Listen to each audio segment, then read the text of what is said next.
नमस्कार, मैं उमाशंकर सिंह। मोदी जी को मनमोहन की चाल चलना होगा। थोड़ा अटपटा लगता है, लेकिन सच्चाई है ये। अमेरिका और चीन के बीच जारी ट्रेड वॉर और इसके चलते वैश्विक स्तर पर लोगों का डॉलर पर बढ़ता भरोसा रुपये की इस गिरावट के लिए सबसे बड़ा कारण है। वैश्विक स्तर पर इस ट्रेड वॉर के चलते लगातार डॉलर में दुनिया का भरोसा बढ़ रहा है।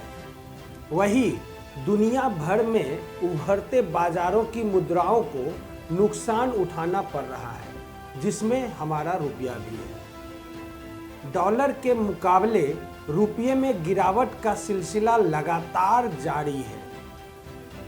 इस गिरावट के बाद केंद्र सरकार और केंद्रीय रिजर्व बैंक यानी आरबीआई अब रुपये के गिरते स्तर को लेकर अपनी परेशानियां जाहिर करने लगी है। जहां पिछले साल यानी 2020 के शुरुआत से अभी तक के दौर में डॉलर के मुकाबले रुपये को संभालने के लिए आरबीआई द्वारा डॉलर बेचने और सोना खरीदने की कवायद ज़्यादा कारगर नहीं साबित हो रही है। वहीं अब सूत्रों के मुताबिक आरबीआई अब अप्रवासी भारतीय यानी एनआरआई की मदद लेने की तैयारी कर रही है। रुपये में जारी गिरावट से केंद्र सरकार और केंद्रीय बैंक अब सकते में है। आर्थिक जानकारों की माने तो रिजर्व बैंक अब गिरावट को रोकने के लिए मनमोहन सिंह जी की सरकार के कार्यकाल के दौरान जारी किए गए बॉन्ड नीति को एक बार फिर जारी कर सकता है। गौरतलब है कि बीते दिनों केंद्रीय बैंकों द्वारा रुपयों को संभालने के लिए अंतर्राष्ट्रीय मुद्रा बाजार में डॉलर बेचने की कवायद के चलते देश का विदेशी मुद्रा भंडारण या भंडार तेजी से कम हुआ। मुद्रा बाजार के जानकारों का मानना है कि केंद्रीय बैंक की यह कवायद भी रुपये के गिरते स्तर को सहारा देने के लिए ही थी। लेकिन आज के कोरोना काल में इस कदम का भी कोई खास असर रुपये की चाल पर देखने को नहीं मिला। लिहाजा अब केंद्र सरकार और केंद्रीय रिजर्व बैंक यानी कि आरबीआई रुपये की गिरावट को लगाम लगाने के लिए विदेश में रह रहे भारतीयों यानी एनआरआई का सहारा लेने की तैयारी कर रहे हैं। इस कदम से सरकार को उम्मीद है कि वह अपने चालू खाता घाटे को कम कर सकेगी।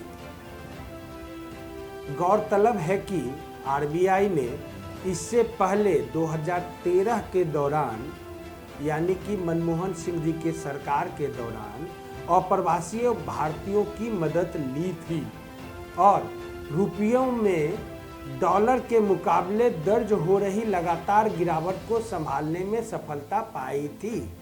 आरबीआई के आंकड़ों के मुताबिक इस दौरान मनमोहन सिंह जी के नेतृत्व वाली यूपीए सरकार और केंद्रीय बैंक ने अप्रवासी भारतीयों से लगभग 34 बिलियन डॉलर के मूल्य का करेंसी स्वैप किया था और रुपये की गिरावट को रोकने में सफलता पाई थी।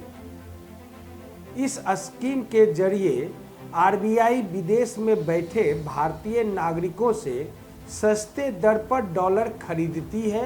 रुपये की वैश्विक बाजार में कीमत का सीधा असर आम आदमी पर पड़ता है, ये आपको जानकारी है। बेहद सरल शब्दों में इस असर को कहा जाए तो बाजार में सब कुछ महंगा होने लगता है, जो कि आजकल आप देख भी रहे हैं।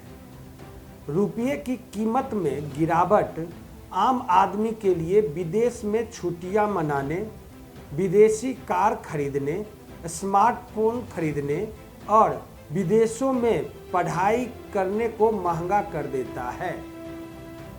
इसके चलते देश में महंगाई दस्तक देने लगती है, जो आजकल हो चुका है। रोजमर्रा की जरूरत के उत्पाद महंगे होने लगते हैं। आप कह सकते हैं कि डॉलर के मुकाबले रुपये का लगातार कमजोर होने आम आदमी के लिए रोटी, कपड़ा और मकान को महंगा कर देता है। वहीं रुपये के कमजोर होने के असर से आम आदमी के लिए होम लोन भी महंगा हो जाता है। लिहाजा साफ है कि जब डॉलर के मुकाबले रुपये में लगातार गिरावट का दौर जारी रहेगा, यह वक्त नए होम लोन लेने का नहीं होगा। इसके अलावा कमजोर रुपये के चलते देश का आयात महंगा हो जाता है। ऐसे वक्त में जब कच्चे तेल की कीमतें पहले से ही शीर्ष स्तर पर चल रही है, कमजोर रुपया सरकारी खजाने पर अधिक बोझ डालता है और सरकार का चालू खाता घाटा बढ़ जाता है। किसी देश की मुद्रा उसकी अर्थव्यवस्था की सेहत को स्पष्ट करती है। आर्थिक जानकारों का मानना है कि मुद्रा को संचालित करने के सबसे बड़ी जिम्मेदारी उस देश की सरकार की होती है। यह काम मौजूदा स्थिति में नहीं बल्कि एक लंबे अवधि के दौरान किया जाता है। यदि देश में आर्थिक सुस्ती का माहौल नहीं होता तो रुपया डॉलर के मुकाबले इस स्थिति में नहीं फंसा होता। लिहाजा मौजूदा स्थिति से रुपये को निकालने के लिए एक्सपर्ट में बड़ा इजाफे के साथ देश में बड़ा विदेशी प्रत्यक्ष निवेश यानी FDI और विदेशी पोर्टफोलियो निवेश की जरूरत है। बिहारी खबर का मानना है कि यदि इन तीनों फ्रंट पर सरकार ने बीते कुछ वर्षों के दौरान बेहतर काम किया होता तो रुपये मौजूदा स्थिति में नहीं पहुंचा होता। मतलब साफ है कि मोदी जी को मनमोहन की नीति का ही सहारा है और मनमोहन जी के कदमों पर ही मोदी जी को चलना होगा। अब आप समझ चुके हो कि मैंने ऊपर क्यों बोला कि मोदी जी को मनमोहन जी की ही चाल चलना होगा। बेशक मनमोहन जी के बारे में आप कुछ भी बोले, लेकिन उनकी नीतियों का विरोध नहीं कर सकते आप। आज के लिए इतना ही। आप हमारे फेसबुक, यूट्यूब चैनल को यूं ही लाइक, शेयर और सब्सक्राइब करते हैं। नमस्कार।